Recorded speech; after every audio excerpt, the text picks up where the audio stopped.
My name is Daniel Harper. I'm 35 years old, and for most of my life, I believed that if you sacrificed enough for your family, they would eventually see your worth. I was wrong. Welcome back to a new video. I hope you enjoy the story. These stories are based on real situations. If you are new here, like the video, subscribe to the channel, and share your thoughts in the comments section indeed. Mention your country name too. Thanks. Now let's get back to the story. The first time I realized something was deeply off was during my mother's 65th birthday dinner. We were sitting in the private room of an Italian restaurant outside Cleveland. The walls were covered in dark wood panels, and fake candles flickered on every table. My younger brother Tyler was laughing loudly about a vacation he had just booked in Cabo. My sister Rachel kept showing everyone pictures of her new kitchen renovation. And me? I was cutting my mother's chicken because her arthritis had been bad that week. "Danny, can you grab Mom another napkin?" Rachel asked without even looking at me. "Not can you please?" "Not thank you." Just like that. Like I worked there. I stood up quietly and grabbed the napkin from the waiter's station while everyone else kept talking. Nobody noticed. That had been my role in the family for years. The helper. The reliable one. The son who stayed close to home while everyone else chased exciting lives. Tyler moved to Chicago at 23 and worked in software sales. Rachel married a dentist and lived in a giant house with white stone columns and a 3-car garage. Meanwhile, I gave up a promotion at a construction management company because Dad's health started getting worse 5 years ago. Congestive heart failure. Mom couldn't handle everything alone, so I stepped in. At first, I thought it would only last a few months. Then months turned into years. I drove Dad to appointments. I cleaned the gutters. I fixed broken pipes. I sorted medications into little plastic containers every Sunday night. When Mom panicked at 2 a.m. because Dad was struggling to breathe, I was the one racing across town in sweatpants. Tyler sent texts. Rachel sent flowers. I showed up. But somehow, in my family, showing up didn't make you important. It just made you useful. Daniel's always been the dependable one, Mom loved telling people. It sounded nice when strangers heard it. What she really meant was, Daniel will sacrifice himself without complaining. That night at the restaurant, the waiter brought out gifts for Mom. Rachel handed her a designer handbag wrapped in silver paper. Tyler gave her an envelope with tickets for a weekend spa resort. Then Mom looked at me. "You didn't have to buy me anything, sweetheart," she said quickly. The table got quiet for a second. I felt my face warm. Because I had bought her something. A framed photo album filled with old family pictures I spent 3 weeks restoring digitally. Pictures from before Dad got sick. Before everything felt heavy all the time. I slid it across the table carefully. Mom smiled politely. "Oh. Photos." That was it. Tyler immediately leaned over. "Open mine next." And just like that, the attention moved away from me again. I sat there smiling like it didn't bother me. But it did. The worst part wasn't even the disappointment. It was watching how normal it felt to everyone else. Later that night, I drove my parents home because Dad was too tired to walk steadily. Rain hit the windshield in soft taps while old jazz music played quietly through the speakers. Dad fell asleep in the passenger seat. Mom stared out the window. "You embarrassed me tonight," she suddenly said. I blinked. What? The photo album. It made dinner emotional. I actually laughed because I thought she was joking. She wasn't. "Tyler and Rachel gave fun gifts," she continued. "You always make things heavy." Heavy. That word stayed stuck in my head the whole drive home. Not devoted. Not caring. Heavy.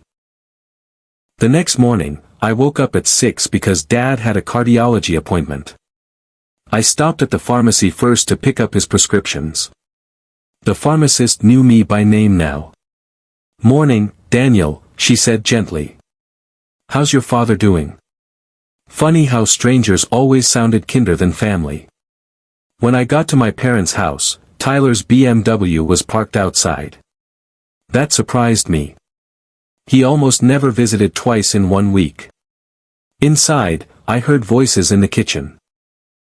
"Can't keep depending on Daniel forever," Tyler was saying. I stopped in the hallway without meaning to. Mom sighed. "I know. But he doesn't really have anything else going on." The words hit harder than I expected. Nothing else going on. 5 years earlier, I'd been managing million-dollar commercial projects. I used to travel across 3 states for work. I had a girlfriend named Elise who wanted us to move to Denver together. She left after the 2nd year of canceled plans and late-night emergency calls from my parents. "You already chose them," she told me before walking out. Back then, I convinced myself she was unfair. Standing in that hallway, I wasn't so sure anymore. Then Tyler laughed softly.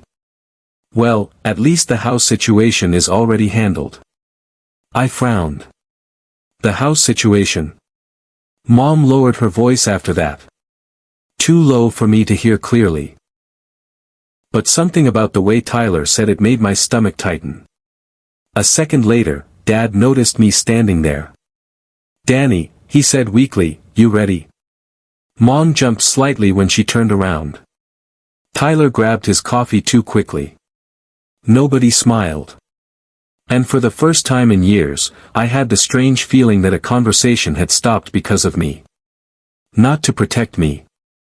To hide something from me. I didn't know it yet, but that moment in the hallway was the beginning of everything falling apart. Dad's appointment lasted almost 3 hours. The cardiology office smelled like coffee and disinfectant. Old magazines were stacked crookedly on a table near the window, and a television in the corner played a cooking show nobody watched. I sat beside Dad while Mom filled out paperwork with quick, irritated pen strokes. Tyler had disappeared before we left the house. "Work call," he claimed. Funny how Tyler always had somewhere important to be. While Dad was getting blood work done, Mom leaned closer to me in the waiting room. "You should really think about your future," she said quietly. I stared at her. "What does that mean?" "You're 35, Daniel." "I know how old I am." She sighed like I was exhausting her. "You still rent that tiny apartment. You don't date anymore. Your whole life revolves around us." The words stung because some of them were true. My apartment was small. 1 bedroom above a hardware store downtown. The radiator clanked all winter, and the kitchen light flickered when the microwave ran. But I used to have plans. I used to think my life was heading somewhere. "You asked me to help," I said carefully. Mom adjusted the sleeve of her beige sweater. "And you've been wonderful. But nobody told you to stop living." That almost made me angry enough to laugh. Nobody told me. 2 years ago, when I got offered a project director position in Columbus, Mom cried in the driveway while Dad sat silently in the car pretending not to listen. "Your father needs stability right now," she told me. "Family should come first." So I turned the job down. 3 months later, Tyler bought a lake boat. Rachel remodeled her backyard. And I kept driving Dad to appointments. The nurse finally called us back. Dad looked smaller lately. His cheeks were thinner, and his breathing sounded heavier every month. Watching him struggle still hurt me, no matter how complicated everything else had become. After the appointment, I helped him into my truck while Mom stood near the curb texting someone. "Everything okay?" I asked Dad quietly. He gave me a tired smile. "Your mother worries too much." But he wouldn't look me in the eye. That bothered me the entire drive home. When we reached the house, Tyler's BMW was still there. So was Rachel's Mercedes. Now my stomach is really tightened. Family meetings usually happened on holidays or emergencies. Not random Tuesday afternoons. The second I walked through the front door, the air felt wrong. Nobody was talking. Rachel sat stiffly at the kitchen island holding a coffee mug with both hands. Tyler leaned against the counter scrolling on his phone. Mom stood near the sink pretending to organize mail. Dad slowly lowered himself into a chair. "What's going on?" I asked. "Nothing," Tyler answered too quickly. Rachel wouldn't look at me. I noticed papers sitting near Mom's elbow. Thick papers. Official papers. The top sheet had a gold stamp. The second Mom realized I saw them, she flipped the stack over. That single movement told me everything. "Mom." "What?" "What are those?" "Just paperwork." Tyler suddenly stood up. "I should head out." "No," I said. "Sit down." The room went quiet. I almost never raised my voice. Dad rubbed his forehead weakly. "Daniel." But I couldn't stop now. "What house situation were you talking about this morning?" I asked Tyler directly. His jaw tightened. Mom stepped in immediately. "You were eavesdropping." "That's not an answer." Rachel finally spoke. "Can we not do this today?" "Do what?" I asked. "Ask normal questions." Mom crossed her arms. "You're being dramatic." There it was again. Every time something felt wrong, I became dramatic. I looked at the papers again. Then I noticed one word near the corner before Mom shifted them farther away. Deed. My heartbeat slowed in that strange way it does when your body knows bad news before your brain accepts it. "Whose name is on the house?" I asked quietly.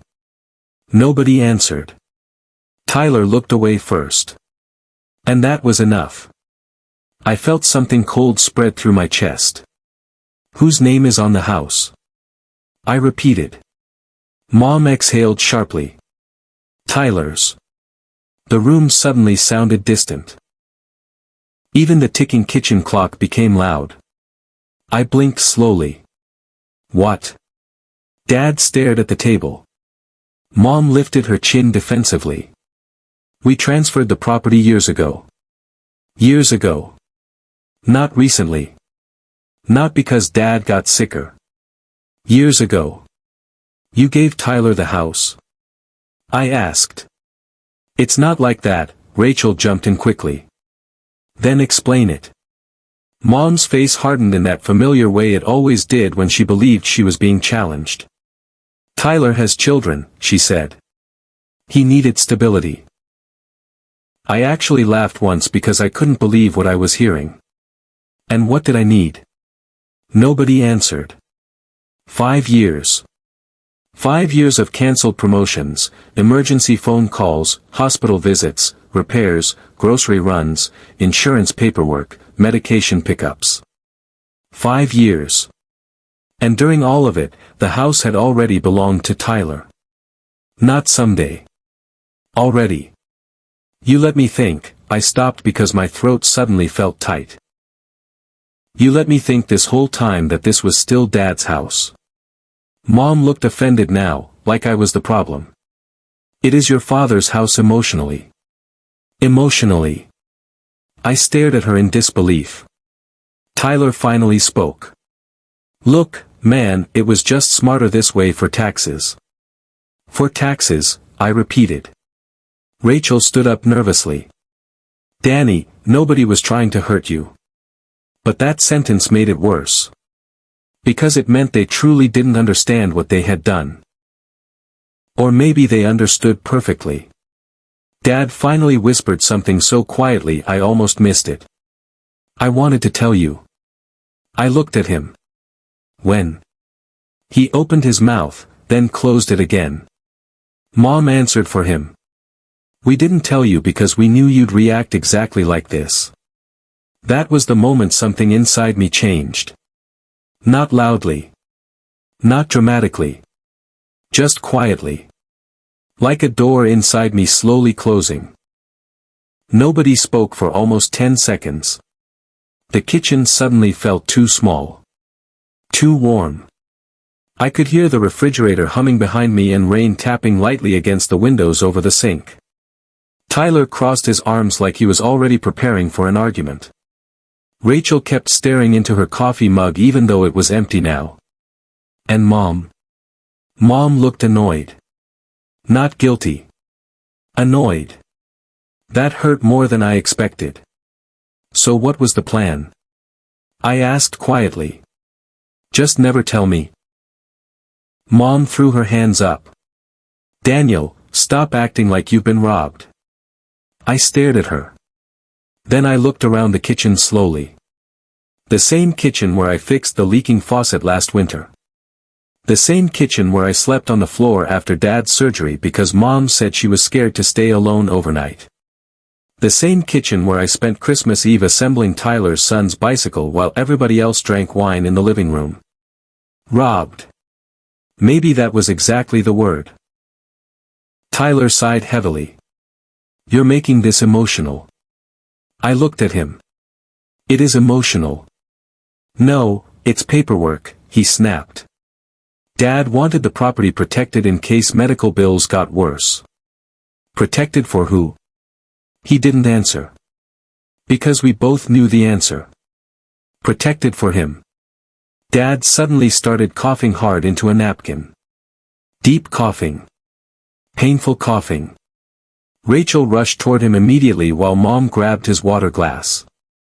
The argument paused for a minute. That was the worst part about all of this. Dad really was sick. Every time anger started building inside me, guilt followed right behind it. Because what kind of son fights with his family while his father can barely breathe?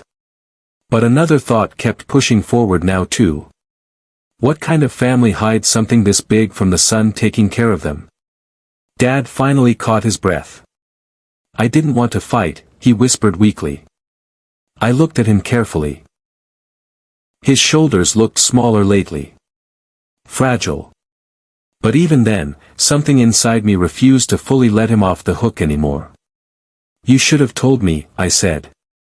Dad looked down at the table. Mom stepped in again before he could answer. Your father was under stress. We made the best financial decision possible. For Tyler. For the family. I laughed again, softer this time. You keep saying family, I said. But you don't mean me when you say it. Rachel flinched at that. Tyler rolled his eyes. Here we go. No, I said, turning toward him. Actually, let's go there. The room went still again. You knew I turned down work because I was helping here, I continued. You knew I was driving Dad to appointments 4 days a week. Tyler shrugged. Nobody forced you. That sentence hit harder than everything else. Because technically, it was true. Nobody chained me down. Nobody locked doors. They just leaned on my guilt until I built my whole life around theirs. Mom's voice softened slightly then, like she thought she was being kind. You've always been better at caregiving than Tyler. I blinked at her slowly. That was her explanation. Not you sacrificed more. Not you deserved honesty. Just, you were useful in a different way. I suddenly remembered something from 3 years earlier. Dad had fallen in the garage during winter. Ice everywhere. I drove over in the middle of a snowstorm to help him. While I was cleaning blood off Dad's forehead, Mom sat at the kitchen table talking happily on speakerphone with Tyler about his ski trip in Aspen. Back then, I told myself she was distracted. Now the memory feels different. Now dozens of old memories were starting to feel different. Like puzzle pieces finally connecting. Rachel walked toward me carefully. Danny, maybe we should all calm down. I looked at her. Did you know? She hesitated. Too long. You knew too. Rachel rubbed her forehead nervously. Mom asked us not to say anything. I nodded slowly. Of course she did. The entire family had been protecting the secret together. And somehow I was the only person left outside of it. Tyler grabbed his car keys from the counter. This conversation is getting ridiculous. I stepped slightly in front of the doorway before he could leave. When exactly was the house transferred? He looked irritated now. About 4 years ago. 4 years. 4 years ago, I was sleeping in a hospital chair beside Dad after his first heart attack. 4 years ago, I used my savings to help pay for a wheelchair ramp outside this house. 4 years ago, the house already belonged to Tyler. My chest felt tight. Not because of the money. People always think betrayal is about money. It isn't.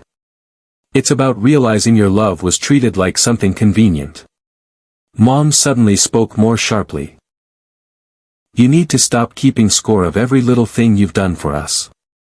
That sentence almost broke me. Because I never did keep score. Not once. I never asked Tyler to split repair bills. Never asked Rachel to take overnight hospital shifts. Never asked anybody to thank me. I honestly believed we were a family. And maybe that was my biggest mistake. Dad looked at me with tired eyes. Son. But I interrupted him gently. No, I said quietly. I think I understand now. Nobody moved. Rain kept hitting the windows softly. Tyler looked impatient. Rachel looked nervous. Mom looked defensive. And Dad looked ashamed. For the first time in years, I stopped trying to fix the tension in the room. I just stood there and let them feel it. Then Mom said the one thing that changed everything. You're still in the will, Daniel. You'll get something eventually. Something. Not equal. Not fair. Something. And suddenly, I realized they had probably already decided my value a long time ago. I left the house 10 minutes later. Nobody stopped me. That hurt too. Outside, the rain had gotten heavier. Water slid across the windshield while I sat inside my truck without turning the engine on. My hands rested on the steering wheel, but I couldn't make myself drive yet. The porch light from my parents' house glowed weakly through the rain. I kept staring at it. 5 years of my life lived around that house. 5 years. And apparently, the whole family had known something I didn't. My phone buzzed suddenly. Rachel. I almost ignored it. But after the third ring, I answered. What? Her voice sounded careful. Danny, don't disappear right now. I laughed quietly. That's funny. What's that supposed to mean? I've been standing right in front of all of you for years, Rachel. Silence. Then she sighed. Mom handled this badly. Handled? You know what I mean. No, I said. I actually don't. Rain drummed harder against the roof of the truck. Rachel lowered her voice. The transfer happened after Dad's first hospitalization. The lawyer said putting the house in Tyler's name protected it from medical debt. And nobody thought I deserved to know. We thought you'd take it personally. That sentence almost made me smile. Because how else was I supposed to take it? As a fun surprise? I need to go, I said. Danny. But I hung up. I drove home through dark streets shining with rainwater and red brake lights. Downtown looked almost empty.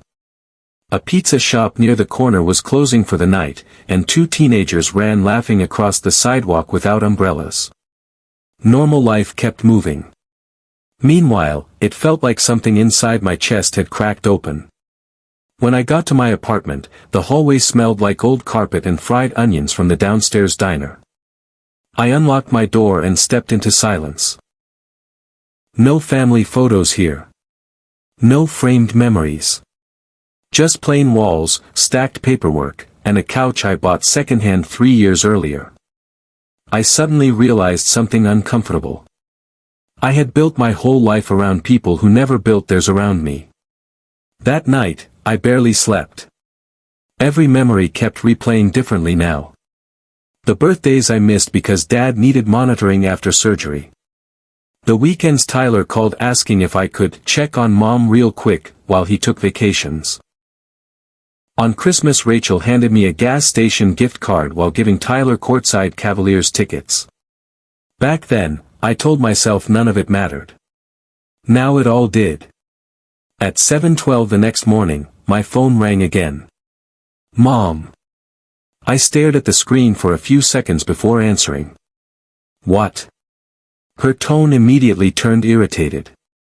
Well, good morning to you too. I rubbed my eyes tiredly. What do you need? Your father's blood pressure medication needs to be picked up. There it was. Are you okay? Can we talk? Just another task. I sat up slowly in bed. You can get it, I said. Silence. Then Mom laughed once, short and confused. Daniel, don't be childish. Childish. I looked around my apartment at the unpaid sacrifices stacked into every corner of my life. No, I said quietly. I think I've been the opposite of childish for a very long time. Mom's voice sharpened immediately. Your father depends on you. And who do I depend on? She didn't answer. Because there was no answer. Finally she sighed dramatically. You're punishing us now. That sentence settled heavily in my stomach. Because maybe part of me was. But another part was simply exhausted. I'm not punishing anybody, I said. I just can't pretend nothing changed. Mom's voice got colder. So after everything we've done for you. I almost dropped the phone from disbelief. Done for me? You lived rent-free at home until you were 30. I stared at the wall. That was true. But she forgot the other part. I worked construction jobs while Dad's business collapsed after 2008. I paid utilities for 2 years without mentioning it. I fixed the roof myself after a storm because they couldn't afford contractors. Funny how families rewrite history when it benefits them. I have to go, I said. Daniel. I hung up this time. An hour later, Tyler texted me. Mom's upset. You're overreacting. I stared at the message for a long time before responding. Did you ever plan to tell me the truth? 3 dots appeared.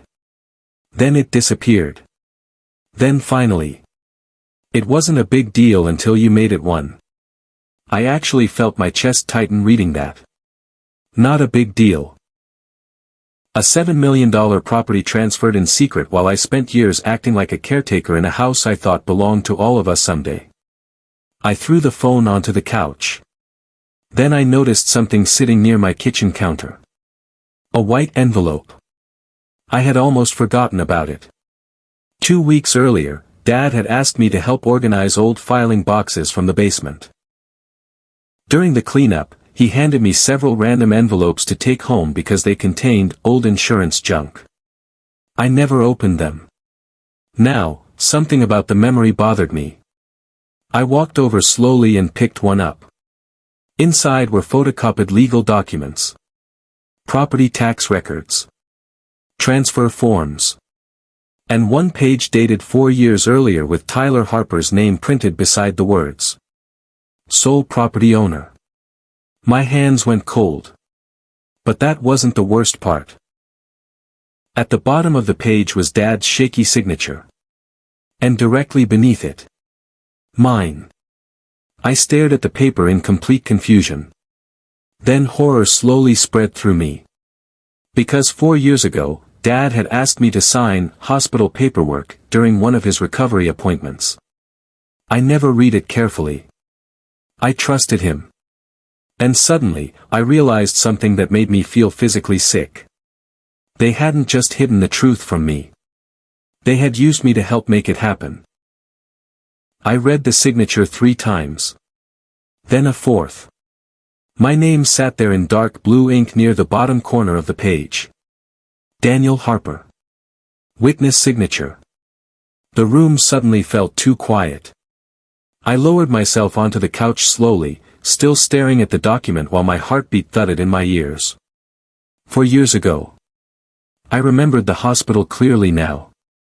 Dad had just been moved out of intensive care after his first heart attack. Mom was crying constantly. Tyler had flown back to Chicago after 2 days because of work pressure. Rachel came by with coffee twice, then disappeared too. I stayed. Of course I stayed.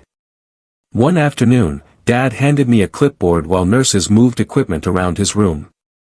Insurance forms, he said weakly. Can you sign where the yellow tabs are? I didn't even read them. I trusted him. The realization made me feel sick. I stood up suddenly and paced across the apartment. My old floorboards creaked under every step. Rain still tapped softly against the windows, but now the sound irritated me. This wasn't just favoritism anymore. This was deception. My phone rang again. Dad. For a second, I almost ignored it. But I answered anyway. Hello. Heavy breathing crackled softly through the speaker before Dad spoke. Your mother said you're upset. Upset. I closed my eyes. Did you trick me into signing property papers? Silence. Long silence. Then Dad coughed quietly. It wasn't supposed to be like that. That wasn't a denial. I leaned against the kitchen counter. You told me they were hospital forms. We needed witnesses quickly. We. Another pause. I could picture him sitting at the kitchen table right now, rubbing his chest nervously while Mom stood nearby listening. Dad's voice sounded smaller than usual. Your mother handled most of it. Something about that sentence finally snapped inside me. Because my whole life, Dad had hidden behind weakness whenever difficult things happened. Mom controlled everything. Dad stayed quiet. And somehow I was always expected to forgive both of them for it.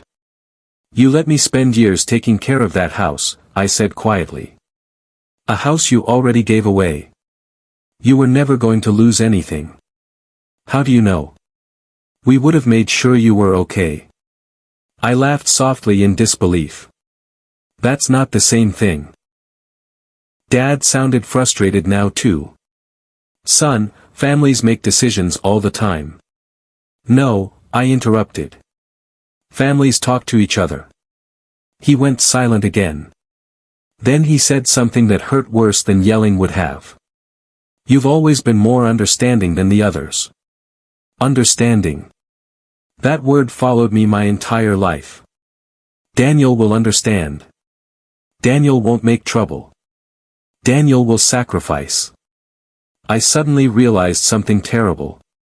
My family didn't value my kindness. They depended on it. And dependency is not love. I can't do this right now, I said. Daniel. But I hung up. 5 minutes later, someone knocked on my apartment door. Hard. I opened it expecting maybe Rachel. Instead, Tyler pushed past me into the apartment without waiting. You hanging up on Dad now? He snapped. I shut the door slowly. You should leave. No, we're talking about this. Tyler walked around my living room like he owned it too. Expensive watch. Perfect haircut. The designer coat is still damp from the rain. He looked successful in the effortless way people do when life clears roads for them. Meanwhile, I suddenly noticed how tired I looked reflected in the dark TV screen nearby. Tyler pointed toward the papers on my coffee table. You went through old files. They were in an envelope Dad gave me. He rubbed his forehead. Jesus Christ. I stared at him. Did you know I signed the transfer papers? His silence answered immediately. You knew. It was just a witness signature, he said quickly. It didn't mean anything. Except helping you take ownership of a $7 million property. Tyler's jaw tightened. You keep bringing up values like this about greed. I stepped closer. You know what this is about? Sitting beside Dad during surgeries while you were posting ski pictures online. That's not fair. Fair.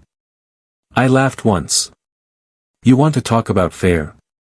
His face hardened instantly now. You think you're some martyr because you stayed here? I stayed because somebody had to. No, Tyler shot back. You stayed because you needed to feel needed. The room went still.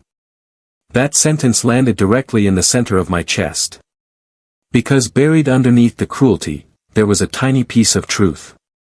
I had spent years building my identity around being dependable. Around being a good son. The selfless one. And maybe part of me believed that if I sacrificed enough, eventually my parents would love me equally. Tyler saw my expression and pushed harder. You always wanted Mom and Dad to treat you like some hero, he said. But nobody asked you to throw your life away. My throat tightened. You benefited from it. We all benefited from it, he snapped. That's how families work. No, I said quietly. That's how using people works. For a second, Tyler looked genuinely angry. But underneath the anger, I caught something else. Nervousness. He glanced toward the papers again too quickly. That tiny movement made my stomach tighten. What else aren't you telling me? Nothing. You looked at the papers. There's nothing else. But now I knew he was lying. I picked up the stack and flipped through it faster. Tax records. Transfer forms. Property valuation documents. Then I stopped at a page near the back. A trust agreement. My eyes locked onto one line immediately.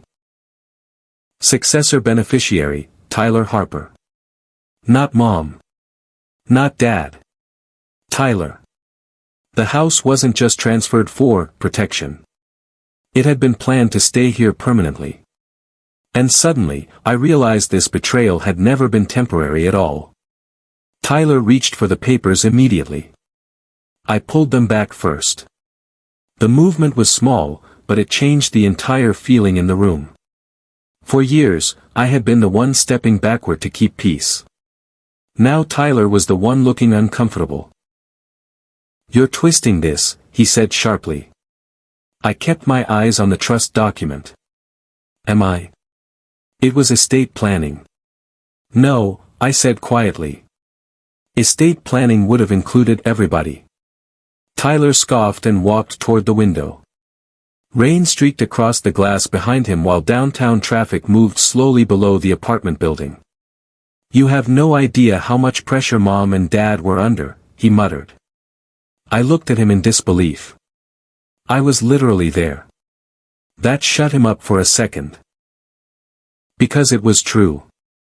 I was there for all of it. Dad collapsed in the garage. Mom crying in hospital hallways. Insurance calls. Physical therapy. Nights sleeping in waiting room chairs while machines beeped beside Dad's bed. Tyler visited during the dramatic moments. I stayed during the exhausting ones. You don't understand finances, Tyler continued. If the house stayed under Dad's name and medical debt got worse, everything could have been lost. Then why make you the successor beneficiary permanently? His jaw tightened again. No answer. I stepped closer slowly. You weren't protecting the house, I said. You were inheriting it early. That's not true. Then look me in the eye and tell me Mom didn't promise it to you years ago. Tyler looked away first. Again. That tiny movement hurt almost as much as the papers themselves. Because suddenly I could see the truth stretching backward through years of family dinners and holidays. Tyler wasn't surprised by the transfer because Tyler expected it. Maybe he always had. You know what's funny? I said quietly. I used to think Mom favored you because you were younger. Tyler crossed his arms defensively. Oh please.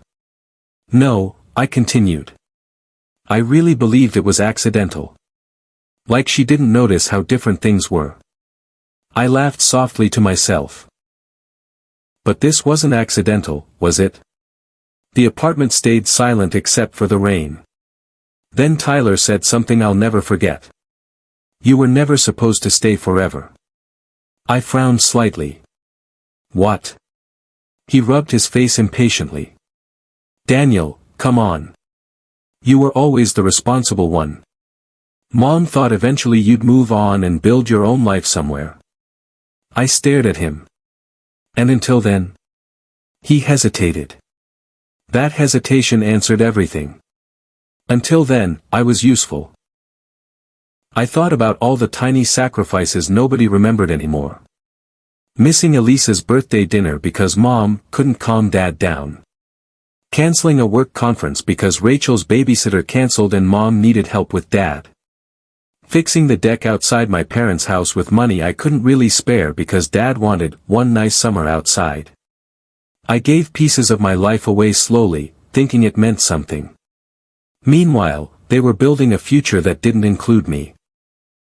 A sharp knock suddenly interrupted us. 3 fast knocks. Tyler opened the door before I could move. Rachel stood there holding 2 grocery bags against her chest. Her mascara looked smudged like she'd been crying in the car. The second she saw the papers in my hands, her face fell. Oh no, she whispered. You knew about the trust too? I asked. Rachel closed the door quietly behind her. Not all the details. But enough. She didn't answer. That meant yes. I sat down heavily on the couch. My head hurts now. Not physically. Just emotionally tired in a way I couldn't explain. Rachel carefully set the grocery bags on the counter. Mom's panicking, she said softly. I almost laughed. Of course she was. Not because I was hurt. Because the secret was exposed. What exactly did Mom think was going to happen here? I asked. That Dad would die someday and Tyler would magically own the house while I smiled politely. Rachel rubbed her forehead. It wasn't supposed to happen like this. There it is again, I said quietly. Nobody planned the emotional part. Tyler sighed loudly. You're acting like you were thrown out on the street. No, I snapped suddenly. I'm acting like my family lied to me for 4 years. The force in my own voice surprised everyone. Including me. Rachel sat carefully in the armchair across from me. Danny. Mom always thought you were stronger than the rest of us.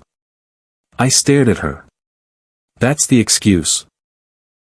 It's not an excuse. Yes, it is. Rachel's eyes watered slightly. You know what I mean. And honestly, I did. That was the problem. In my family, strength always meant sacrifice. The strongest person carried the most weight. The strongest person stayed quiet the longest. The strongest person got hurt and kept helping anyway. And somehow, that person had become me. My phone buzzed again on the coffee table. Mom. Then immediately again. Mom. Then another text. Your father's chest hurts. Please answer. Fear shot through me instantly. Pure instinct. I grabbed the phone immediately. Tyler noticed and shook his head softly, almost like he expected this. That irritated me. Dad? I answered quickly. Mom's breathing sounded shaky. He's upset. His blood pressure is climbing. I closed my eyes. Of course it was. Because no matter how hurt I felt, Dad was still Dad. Did you call his doctor? No, not yet. Then call. I thought maybe you could come over first. There it was. The same pattern again. Crisis happens. Daniel comes running. I looked around my tiny apartment. The papers spread across the coffee table. Rachel sat silently. Tyler watched me carefully. And for the first time in years, I didn't move immediately.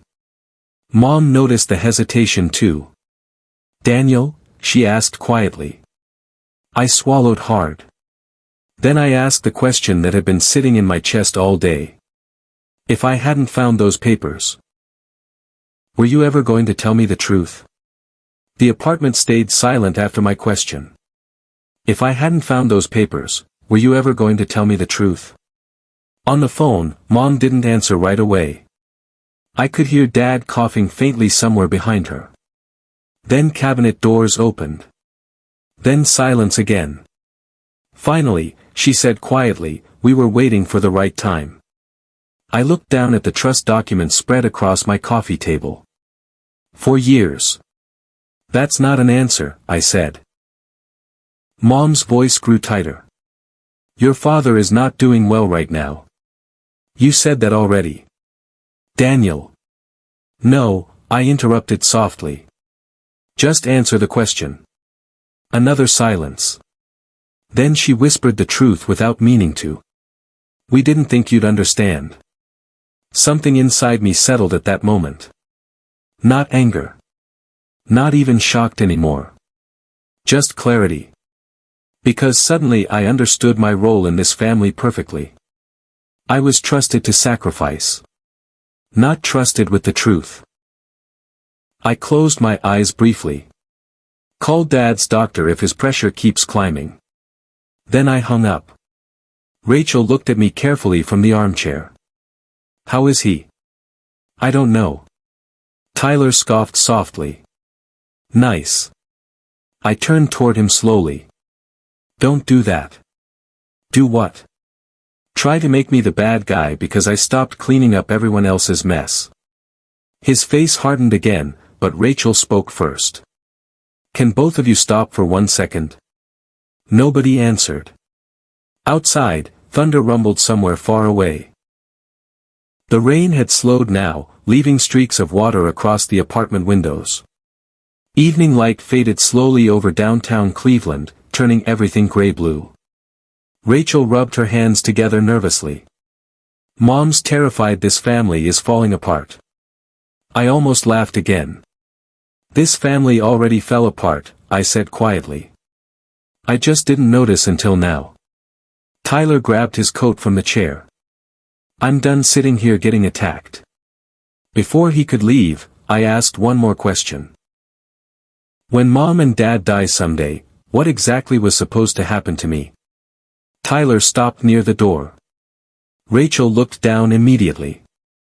Neither of them answered. That silence hurt worse than words.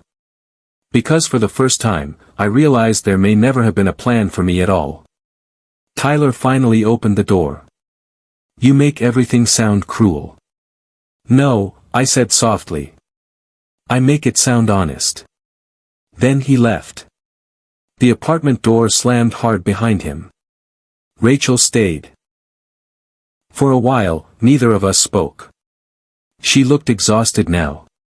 Smaller somehow. I suddenly remembered being kids together during thunderstorms like this one. Rachel used to get scared when lightning hit nearby, so she'd sleep on the floor in my room. Back then, we were close. Or at least I thought we were. I didn't know about your signature, she finally said quietly. I nodded once. I believe you. And I told Mom this would destroy you if you found out that way. I looked at her carefully. But you still stayed quiet. Tears filled her eyes immediately. That's not fair. Why? Because everything with this family is complicated. No, I said. It's actually becoming very simple. She wiped at her face angrily. You think I don't see how much you've done?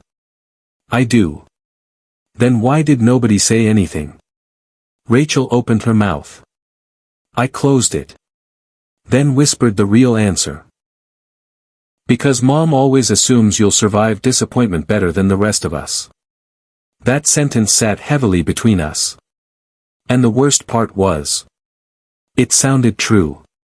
Tyler got protected because he demanded things. Rachel got protected because she got emotional. I got responsibilities. Rachel stood slowly and walked toward the kitchen counter. She looked around my apartment quietly. When was the last time you bought furniture? She asked suddenly. I frowned. What? This place still looks the same as 3 years ago.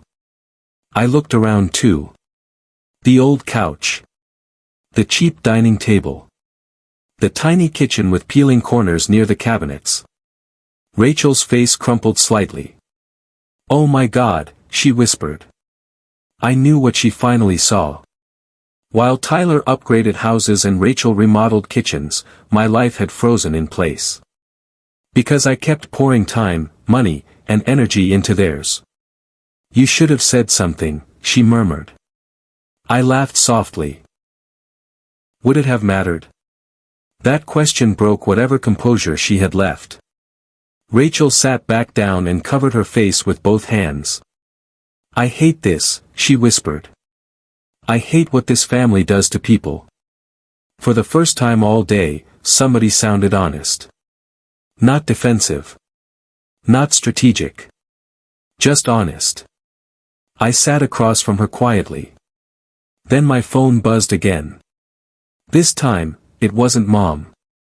It was an unknown number. I almost ignored it, but something made me answer. Hello. A calm male voice spoke. Mr. Harper. This is David Klein. I'm your parents' attorney. Rachel immediately looked up. My stomach tightened. I think there may be some documents you recently discovered, the lawyer continued carefully. I glanced at the papers again. Yes. I'd prefer we discuss them in person before assumptions are made. Assumptions. That word instantly irritated me. What assumptions exactly? The lawyer paused. Then he said something that made my entire body go cold. There are additional details regarding the property transfer that your parents may not have explained properly. Rachel's eyes widened from across the room. I gripped the phone tighter. What additional details? Another pause. Then the lawyer lowered his voice slightly. Mr. Harper, according to the original trust structure, you were never supposed to remain in that house long-term after your father's death. The room suddenly felt completely still. And deep down, I already knew the next truth was going to hurt even more than the last one. Rachel stared at me while I held the phone against my ear. What does that mean? I asked the lawyer slowly. Mr. Klein sounded careful now, like every word mattered. The trust included a residential clause.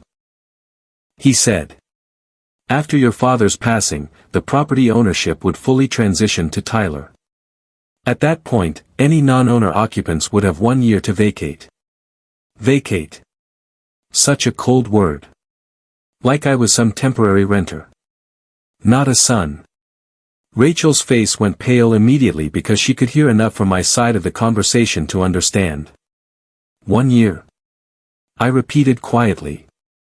Yes. I laughed once under my breath. Not because it was funny. Because suddenly dozens of moments made horrible sense. Mom constantly tells me not to settle too deeply into the house. Tyler joking once about how I'd finally need my own place someday.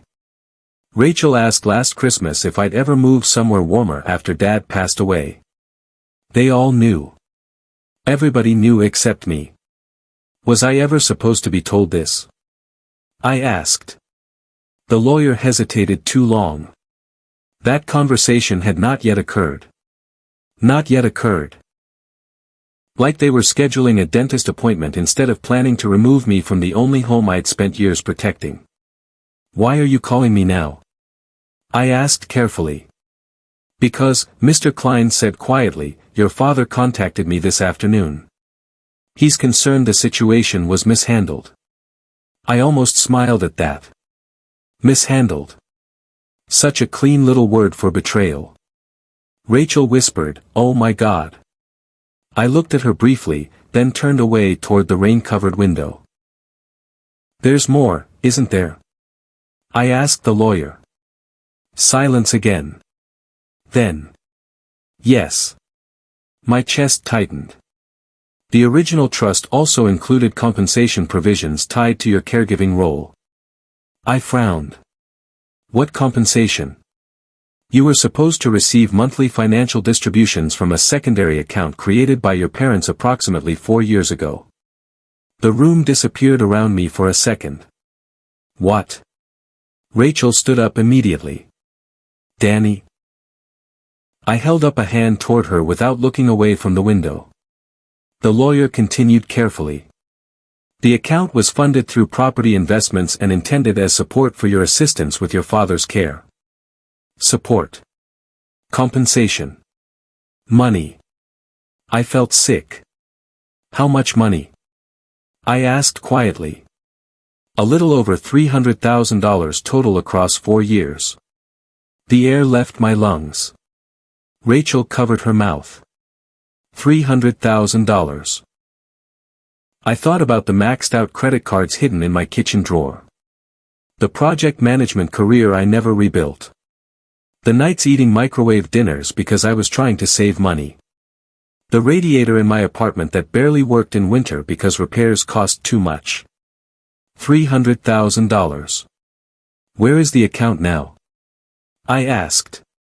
Another silence. Then the lawyer answered. "It appears the funds were redirected 18 months ago." I turned slowly toward Rachel. She already looked horrified. "Redirected where?"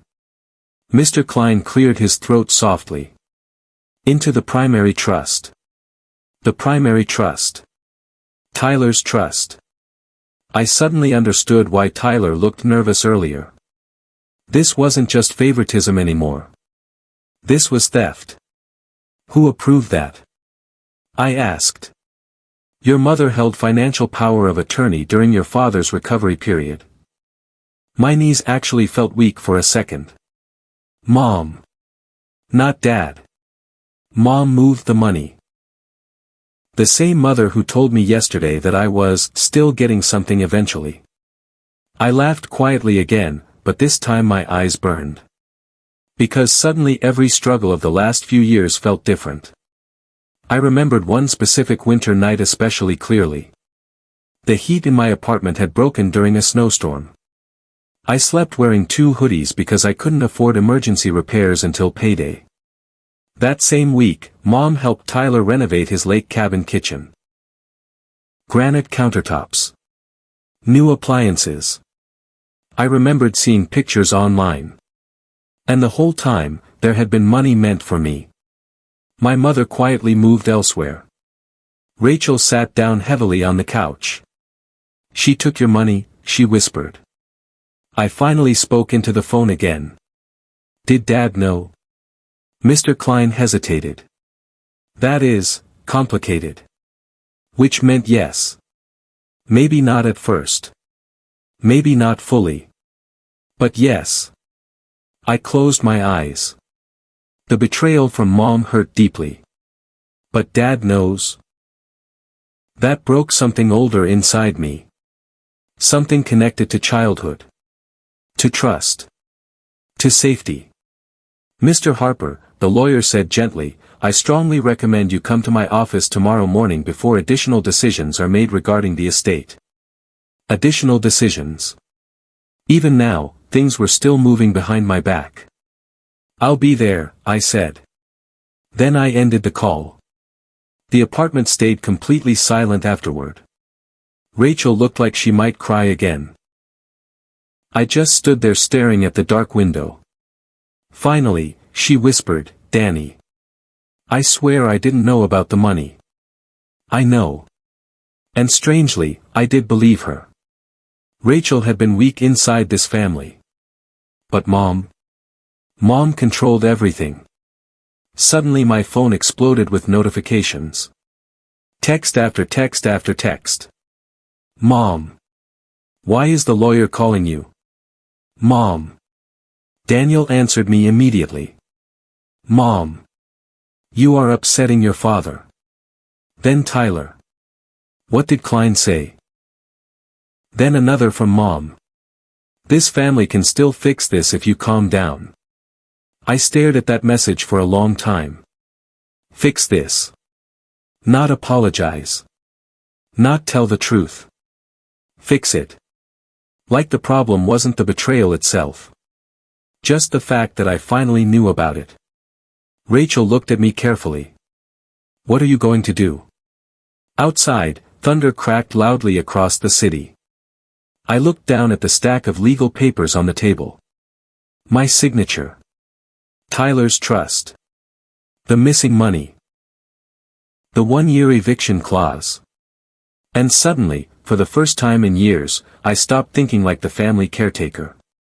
I started thinking like someone they had underestimated. I'm going to find out everything, I said quietly. And deep down, I think Rachel realized before anyone else that the version of me they depended on was disappearing for good. I barely slept that night. Every time I closed my eyes, memories kept rearranging themselves into something uglier. At 2 a.m. I remembered Mom crying on the phone 3 winters ago because the furnace at the house stopped working during a snowstorm. Your father can't stay in this cold, she said. I drove over immediately. Spent 9 hours helping repair crews. Paid part of the emergency bill myself because Mom claimed insurance reimbursement was delayed. Meanwhile, somewhere in the background of my life, there had been an account with hundreds of thousands of dollars attached to my name. Money meant for me. Money I never even knew existed. By morning, I felt hollow. Gray sunlight pushed through my apartment blinds while the city slowly woke outside. I showered, shaved, and put on the same navy button-up shirt I used to wear to construction meetings years ago. It still fits. Barely. That bothered me too. Like time had frozen around me while everyone else kept moving forward. At 9:15, I walked into David Klein's law office downtown. The waiting room smelled like coffee and old paper. Framed certificates covered the walls. A receptionist with silver glasses smiled politely and asked me to wait. 5 minutes later, Mr. Klein appeared. Mid-60s. Thin gray hair. Calm face. The kind of man who looked tired from spending decades watching families destroy themselves politely. Mr. Harper, he said gently. Thank you for coming. I followed him into a conference room with dark wooden walls and a long polished table. A thick folder already sat waiting near one chair. My name was written across the tab. That made my stomach tighten immediately. Mr. Klein sat across from me carefully. I'd like to explain some things before emotions escalate further, he said. Too late for that. He nodded once like he agreed. Then he opened the folder. Inside were documents, bank statements, trust records, property transfers, handwritten notes. Years of decisions. Years of secrets. Your parents originally created equal inheritance structures for all 3 children, he explained. I frowned. Originally? Yes. He slid a paper toward me. 3 names appeared under an old estate draft. Mine. Rachel's. Tyler's. Equal percentages. I stared at it quietly. That changed after your father's first hospitalization, Mr. Klein continued. Why? He hesitated carefully. Your mother became increasingly concerned that you lacked long-term financial stability. I almost laughed. Because I lacked stability partly from taking care of them. She believed Tyler was better positioned to preserve the property. Preserve the property. Such professional words for favoritism. What about Rachel? She received investment accounts and cash assets. Of course she did. Everybody received something clean and protected. Tyler got the house. Rachel got money. And me? I suddenly realized I hadn't actually been told yet. What exactly was I supposed to get? Mr. Klein looked uncomfortable for the first time. Initially, the caregiver support account. That's it. He stayed silent. That silence answered enough. $300,000 spread over years of caregiving. That was my value. Not a son. Not family. An employee they underpaid and manipulated. I leaned back slowly in the chair. Outside the office window, traffic crawled through wet streets below.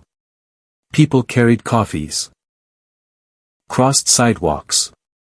Lived normal lives. Mine suddenly felt like paperwork. Did Dad agree with all this? I asked quietly. Mr. Klein folded his hands together. Your father struggled with conflict. That's not what I asked. The lawyer sighed softly. At first, no. Your father wanted the estate divided equally. Something painful twisted in my chest. At first. He became more passive over time. Passive. Another clean word. Like surrender wasn't still a choice. Mr. Klein opened another section of the folder carefully. There's one additional issue you should know. I almost smiled at that point. Every sentence seemed to reveal a new betrayal. What now? The caregiver account required dual authorization for redistribution.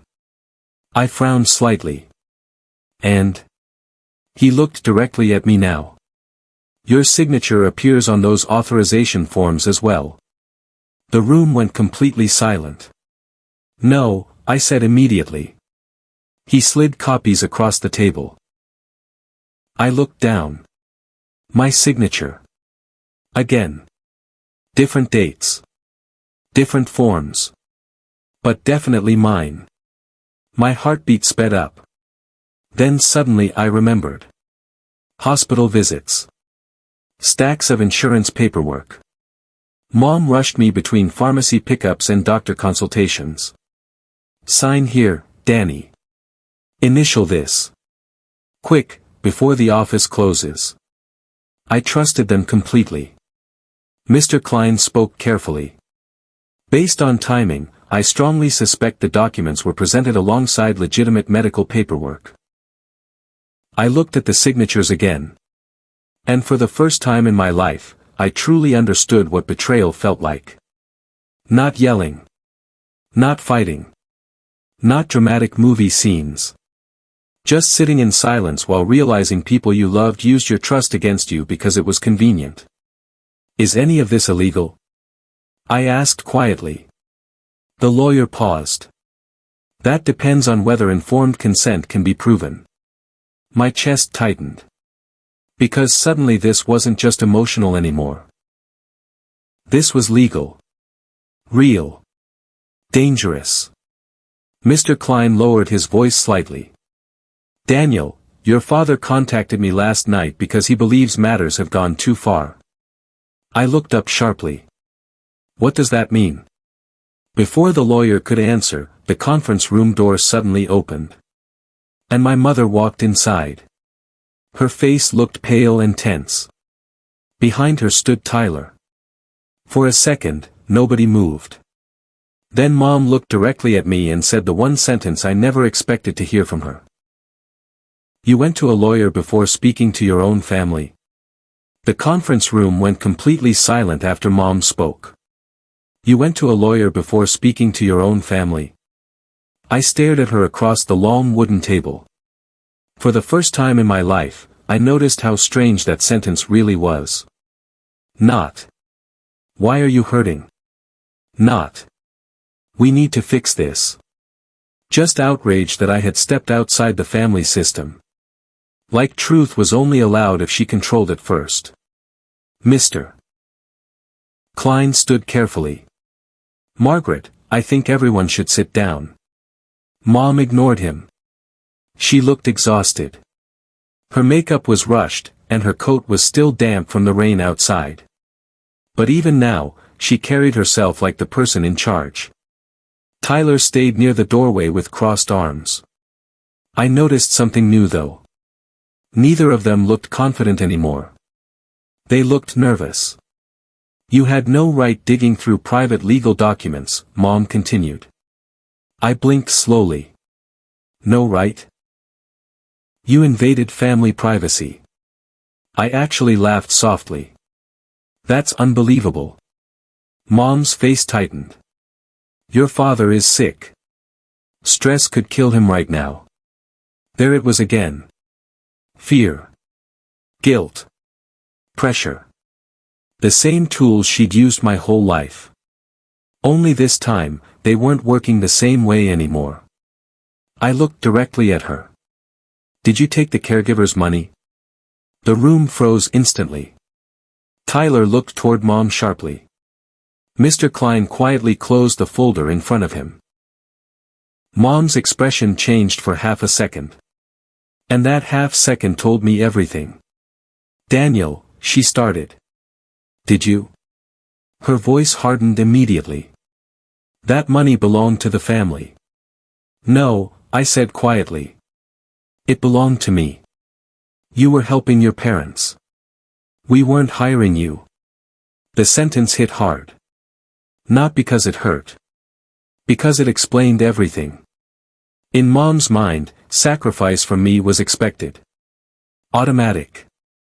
Endless. But help given to Tyler or Rachel was called support. Help given to me was called obligation. I leaned forward slightly. Then why create the account at all? Mom looked toward Mr. Klein with irritation. I told you not to discuss that. The lawyer remained calm. I advised transparency. Mom scoffed softly. This is exactly why families shouldn't involve attorneys in personal matters. I almost smiled at the irony of that. You involved attorneys 4 years ago, I said. That shut the room quiet again. Tyler finally stepped forward. Look, can we stop acting like Mom robbed a bank? I turned toward him slowly. $300,000 disappeared. It went back into the trust. Your trust. That trust protects the entire family. I stared at him. Then asked the question I already knew the answer to. If Dad died tomorrow, who owns the house? Tyler didn't answer. Who owns it? I repeated. His jaw tightened. I do. There it was. Finally spoken out loud. No careful wording. No legal language. Just the truth. Mom stepped in quickly. Because Tyler has children and long-term stability. And I don't. I interrupted. You never built a family. The words landed like a slap. Not loud. Not dramatic. Just cruelly honest. For a second, nobody moved. Then Mom continued, almost desperately now. You always stayed stuck, Daniel. I stared at her in disbelief. Stuck. Like my life had simply failed on its own. Not sacrificed. Not redirected. Stuck. I suddenly remembered the night Elise left. Mom had called during dinner because Dad slipped in the shower. I rushed out before the food even arrived. Elise sat silently in the restaurant booth while I grabbed my coat. You do this every time, she said quietly. My dad needs me. And what about your own life? Back then, I thought she didn't understand family loyalty. Now I wondered if she saw the truth years before I did. You think I stayed stuck? I asked Mom softly. Her expression shifted slightly, but she didn't back down. We gave you opportunities. I laughed once in disbelief. No, I said. You gave me responsibilities. That sentence hit the room hard. Even Tyler looked uncomfortable now. Because deep down, they all knew it was true. Rachel suddenly appeared in the doorway behind them. breathing hard like she'd rushed upstairs from the parking garage. She looked around the room nervously. "Mom."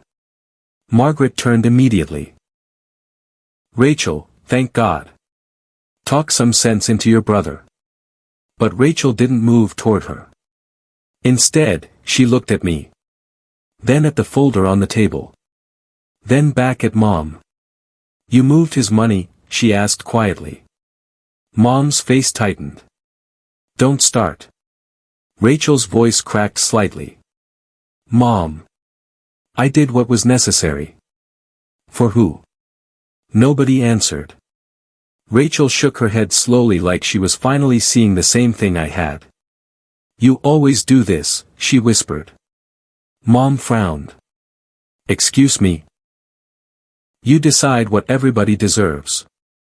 Silence. Tyler immediately stepped in.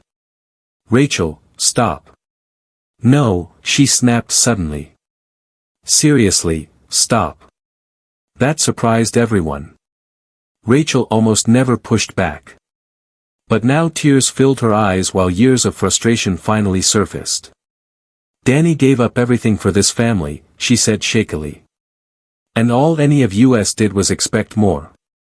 Mom crossed her arms defensively. "That's ridiculous."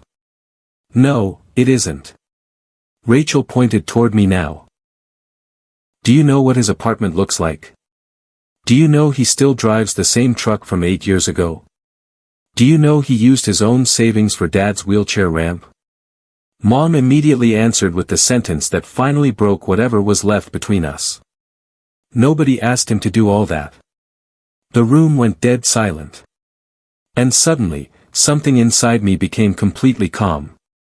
Not emotional. Not angry. Just clear.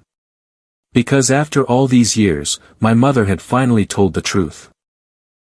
Everything I gave this family had only mattered because it benefited them. Not because they valued me. I slowly stood up from the table.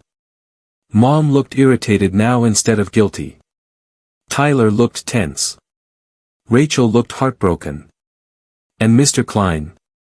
He looked like a man watching a building collapse exactly the way he expected it to.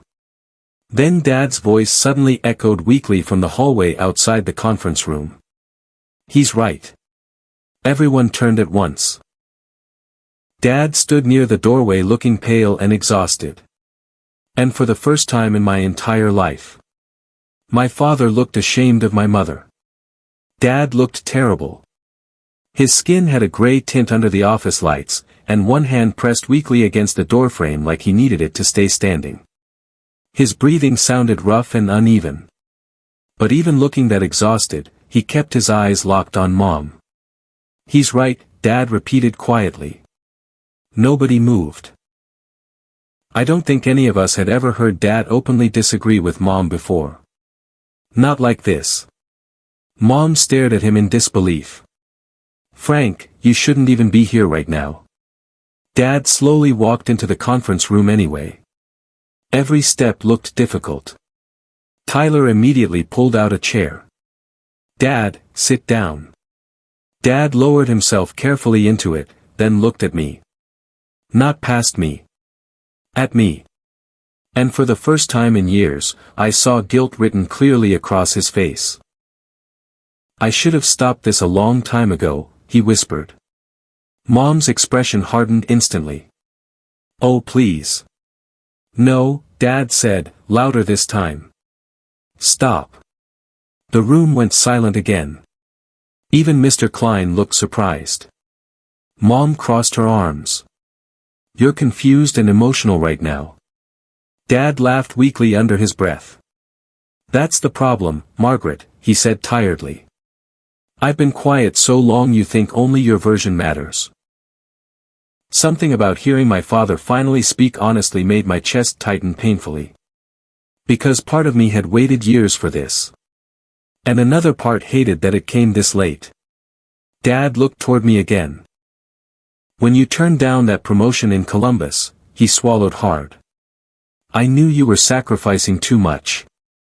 I stared at him quietly. "But Mom told me the family needed stability," I said. Dad closed his eyes briefly. She said a lot of things. Mom stepped forward sharply. Frank, don't you dare put this entirely on me. Dad looked exhausted now. I'm not. That surprised everyone. He looked at me again. I let it happen. Simple. Honest. No excuses. And somehow that hurt worse. Tyler rubbed his forehead. Can we stop acting like Mom planned some evil conspiracy? Rachel snapped toward him immediately. Tyler, seriously? What? He shot back. Dad was sick. Everyone was stressed. I finally spoke again. And somehow every stressful decision benefited you. Tyler opened his mouth. Then stopped. Because there wasn't really a defense for that. Dad looked toward him slowly. I failed you too. Tyler frowned. What's that supposed to mean? Dad's breathing grew heavier. Your mother spent years protecting you from consequences, he said quietly. And I let her. Mom scoffed loudly. Now Tyler's a victim too. But Dad ignored her. You were always afraid Tyler would struggle, he continued weakly. So everything became about securing his future. Tyler looked uncomfortable now. Genuinely uncomfortable. And suddenly I realized something important. Tyler benefited from the favoritism. But maybe he grew up trapped inside it too. Mom pointed angrily toward me. Daniel is standing here attacking this family over paperwork while his father's health is collapsing. No, Dad interrupted softly. He's standing here because we lied to him. The truth landed heavily in the room. Nobody argued. Because nobody could. Outside the office windows, rain finally stopped. Pale sunlight pushed through the clouds, lighting the conference room in a cold gray glow. Mr.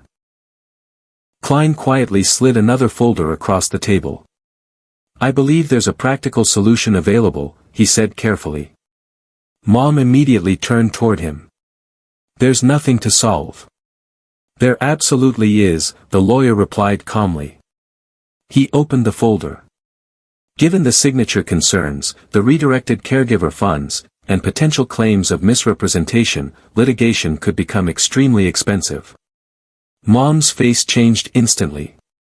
There it was. Fear. Not emotional fear. Financial fear. Mr. Klein continued. However, the trust can still be amended voluntarily before probate complications arise. Tyler frowned. What exactly are you suggesting? The lawyer looked directly at him. Equal restructuring of all estate assets, including property ownership percentages. Mom laughed sharply. Absolutely not. Dad looked at her slowly. Yes. The word dropped into the room like a stone. Mom stared at him. You can't be serious. I am. You're letting him manipulate you. Dad's voice stayed calm now. Tired, but calm. No. I'm finally admitting what we did. Mom's composure finally cracked. You think Daniel's innocent in all this? She snapped. He built his whole identity around being needed. He wanted us dependent on him. The accusation hit hard because part of it carried truth twisted into cruelty. Yes. I needed their approval. Needed purpose. I needed to feel important. But that didn't justify what they did. Dad shook his head weakly. Margaret. No, she said sharply, tears suddenly filling her eyes. I spent years trying to hold this family together while everybody judged me. Rachel looked stunned. Mom. You all think this was easy. Mom continued. Your father was dying. Bills kept growing. Somebody had to make decisions. I looked at her carefully then. And for the first time, I saw something underneath the control. Fear. Real fear. Not fear of losing me. Fear of losing stability. Losing security. Losing control over a life that kept getting harder. But understanding her fear didn't erase the damage. It just made it sadder. I would have helped anyway, I said quietly. Mom looked at me. That's the part you never understood. The room stayed completely silent. Because it was true. If they had simply been honest, I still would have stayed. I still would have helped Dad. I still would have shown up. But they never trusted love alone. They trusted control more. Dad suddenly reached into his coat pocket with shaking hands. Then he slid a small key across the conference table toward me. Everyone looked confused. Including me. That's the storage unit key, Dad whispered. Mom's face immediately lost color. Frank. Dad ignored her. There are boxes in there, he said quietly to me. Business records. Bank files. Everything. Mom stepped forward fast. Frank, stop. But Dad kept looking at me. You deserve the full truth. And somehow, the panic on my mother's face told me the worst secret still hadn't even surfaced yet. Daniel eventually opened the storage unit 3 days later. Rainwater dripped from the metal roof while he unlocked the rusted door. Inside were dozens of dusty filing boxes stacked nearly to the ceiling. Old business records. Bank statements. Insurance files. And hidden between them. Letters. Letters Dad had written over the years but never mailed. One was addressed to Daniel. Another to Mom. Another to Tyler. Daniel sat on the cold concrete floor reading them while weak sunlight pushed through cracks near the ceiling. In the letters, Dad admitted everything. He admitted that Mom became obsessed with protecting Tyler financially after Tyler's business failures years earlier. He admitted that he stayed silent because fighting exhausted him after getting sick. He admitted he watched Daniel slowly give up his own life and hated himself for allowing it. But one sentence stayed with Daniel most. You were the only one I never worried would leave us. And because of that, we asked too much from you. Daniel cried for the first time in years after reading that. Not loud. Not dramatic. Just quiet tears in an empty storage unit. A week later, the family met again at Mr. Klein's office. This time, nobody argued much. The fight had burned itself out already. Mom looked smaller somehow. Tired. Like years of control had finally collapsed under its own weight. Tyler barely spoke. Rachel sat beside Daniel quietly. And Dad looked relieved for the first time in months. The estate was restructured equally. The caregiver funds were restored with interest. The trust was rewritten so ownership of the house would eventually be divided fairly between all 3 children. Legally, Daniel could have pushed harder. Mr. Klein privately told him there were grounds for a serious court case if he wanted one. But Daniel surprised everyone. He said no. Not because he forgave everything. And not because the betrayal stopped hurting. But because he finally understood something important. Winning a legal war would not heal the years already lost. So instead, he chose distance. Real distance. Over the next 2 months, Daniel slowly stepped away from the caretaker role he had carried for almost his entire adult life. He still visited Dad. Still helped sometimes. But no longer every day. No longer immediately. And for the first time, Tyler and Rachel had to share responsibility too. At first, both struggled badly. Doctor schedules confused Tyler. Insurance paperwork overwhelmed Rachel. Small emergencies that Daniel once solved quietly suddenly felt huge to everyone else. And maybe that was necessary. Because families only understand invisible work after it disappears. One evening near the end of summer, Daniel sat on a bench outside Lake Erie watching waves hit the rocks below. The air smelled cold and clean. Dad sat beside him wearing a heavy gray jacket. For a while, neither spoke. Then Dad finally said quietly, "You know your mother loved you." Daniel stared out at the water. "I know," he answered. And he meant it. That was the hardest part. His mother did love him. Just imperfectly. Fearfully. Controllingly. She loved him in a way that expected sacrifice instead of protecting him from it. Dad looked down at his shaking hands. "I should have protected you more." Daniel swallowed hard. Then finally asked the question sitting inside him for years. "Why didn't you?" Dad's eyes filled with tears immediately. "Because I kept confusing peace with love." The waves crashed softly below them. And somehow, that answer explained almost everything. Dad passed away 4 months later. The funeral was small and quiet. No screaming. No dramatic fights. Just sadness. Real sadness. After the service, Mom approached Daniel carefully outside the church parking lot while cold wind moved through the trees. For the first time in his life, she looked uncertain around him. "I don't know how to fix this," she admitted quietly. Daniel looked at her for a long moment. Then he answered honestly. "You probably can't." Tears filled her eyes. But strangely, neither of them argued.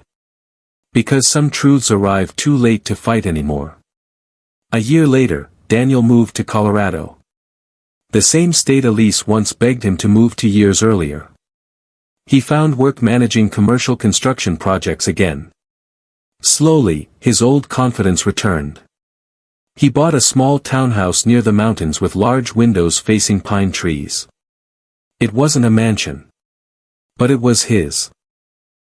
Sometimes Rachel called him at night just to talk. Sometimes Tyler awkwardly asked for advice about Dad's old financial records. And Mom. Their relationship never fully recovered. But it became more honest. Smaller. Careful. No more pretending. One winter evening, Daniel stood alone on his back porch watching snow fall silently across the mountains. Inside the house, music played softly from the kitchen while dinner cooked in the oven. Peace. Real peace. Not the kind built from silence and sacrifice. The kind built from finally understanding your own worth. And for the first time in a very long time, Daniel no longer felt like the extra person in somebody else's home.